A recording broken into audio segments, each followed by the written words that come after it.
한국어 단어 조성 원리를 통한 한글 문해력 강좌 한자 공부 양도 397번째 시간인데요.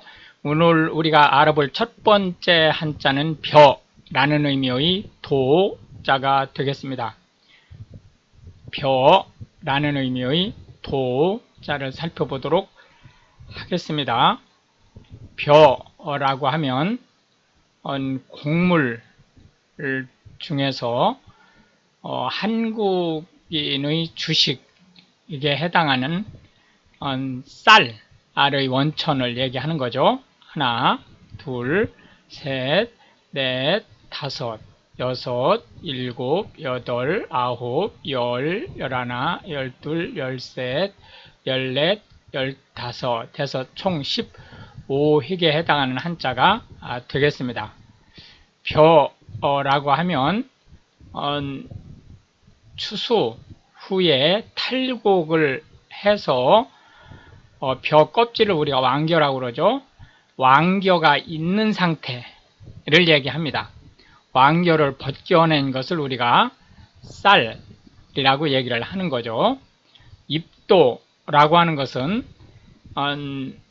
벼가 서 있는 상태라는 뜻으로 아직 벼를 걷어들이지 않은 상태, 논에 그대로 있는 상태를 얘기합니다. 해서 입도선매라고 하는 것은 농작물 가격이 비싸질 것을 예상해서 추수를 하기 전에 미리 벼를 수매하는 것을 얘기하는 거죠. 그래서 이제 이것이 일반 경제적인 용어로 특정 제품이 완성되기 전에 미리 구매를 하는 행위를 입도선매라고 얘기를 합니다.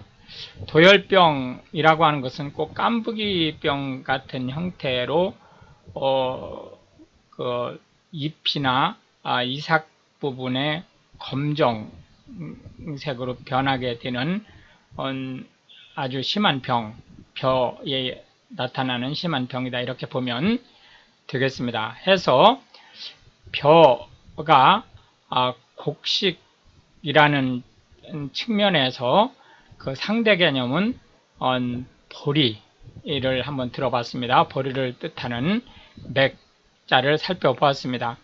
여기서 그 곡식, 즉 우리가 곡물이라고 하는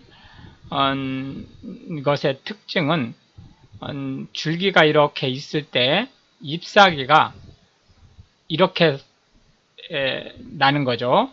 그러니까 외떡잎 식물이라고 합니다. 이것을 쌍떡잎 식물은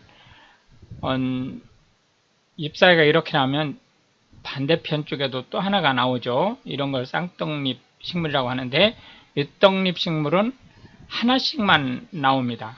그리고 이 모양이 좀 잎사귀의 모양이 이렇게 길쭉한 이런 형태를 띠고 있죠. 밀이라든지 옥수수라든지 이런 것 모두 크기는 다를지언정 모양새가 이런 모양새를 가지고 있죠. 두 번째로 살펴볼 한자는 렬자가 되겠는데요. 이 렬자는 단어의 맨 앞에 나올 때는 당연히 열로 읽지만 단어 중간에 나올 때도 열자로 익힐 때가 많습니다. 하기 때문에 이거는 조심해서 발음해야 된다 라고 하는 점 염두에 두시고요. 하나, 둘, 셋, 넷, 다섯, 여섯에서 총 6획에 해당하는 한자가 되겠습니다. 렬자는 힘이 없다 그런 뜻이죠. 소자에 힘력자를 쓰는 거니까요. 용렬하다 라고 하는 것은 비겁하고 어딘지 그 용기가 없는 그런 상태를 얘기하고요. 열등감이라고 하면 본인 스스로가 상대방보다 내가 못났다고 생각하는 느낌을 얘기합니다. 비열하다 라고 하는 것은 비겁하고 용렬한 상태를 얘기하고요. 졸렬하다 라고 하는 것은 소위가 너무 안목이 좁은 그런 상태를 얘기합니다. 열악하다 라고 하는 것은 어떤 일을 시행을 할 환경이 너무나 빈약하고 준비가 되지 않은 상태를 얘기하고요. 열세라고 하는 것은 다툼, 경쟁 이런 것에 있어서 객관적인 지표가 낮은 경우를 얘기합니다. 열성이라고 하는 것은 비교할 때 상대적으로 불리한 여건, 불리한 성질을 얘기하고요. 열성인자라고 하면 유전자 쪽에서, 즉 유전학문 쪽에서 반대 성질과 부딪혔을 때, 유전인자가 그러니까 동시에 존재할 때 발현되지 않는 인자, 실제로는 보유하고 있지만 발현되지 않는 인자를 열성인자라고 얘기를 합니다. 저열하다 라고 하는 것은 저급하고 용렬하다, 그런 뜻을 가지고 있고요. 우열을 가리다 라고 하는 것은 누가 우세하고 누가 로우 레벨인지를 가리는 것을 얘기합니다. 해서 마음이 좁고 또 용감하지 못하다라는 뜻의 렬자에 대한 상대 개념으로는 날쌔고 힘이 있고 용기가 있다라는 의미의 용자를 들어보았습니다. 마지막 세 번째는 아무라는 의미의 모자가 되겠습니다. 이 아무라고 하는 것은 크게 두 가지 의미로 볼 수 있는데요. 하나는 정해지지 않았다, 그렇기 때문에 누구나 라는 뜻을 가지고 있고요. 또 하나는 확실치 않다 라는 의미로 누군지가 잘 알려지지 않았다, 모르겠다 라는 뜻을 가지고 있다 라고 보실 수 있겠습니다.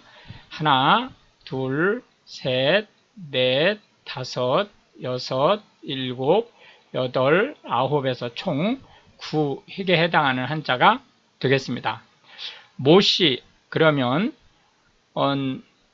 어떤 사람, 누구인가 라는 뜻이고, 모모라고 하면 모씨와 같은 말로 쓰고 있습니다. 모모씨, 모모인 이렇게 얘기할 수도 있습니다. 모일이라고 하는 것은 어느 날, 모종이라고 하는 것은 어떤 종류의, 모처라고 하는 것은 어느 곳이란 뜻을 가지고 있죠.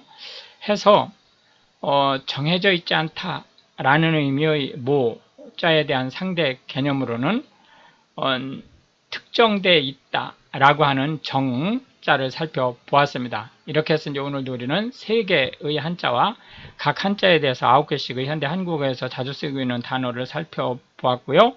또 그 상대 개념의 한자를 짚어보았는데요. 이것이 한글 문해력 향상에 도움이 되고, 특히 외국인으로서 한국어를 배우시는 분들한테 한글 단어 조성의 원리, 그리고 한자가 한글 단어에 끼치는 영향에 대해서 폭넓은 이해를 할 수 있게 되기를 바라겠습니다. 시청해 주셔서 감사하고 우크라이나 알료에 기도해 주시면 더욱 감사하겠습니다.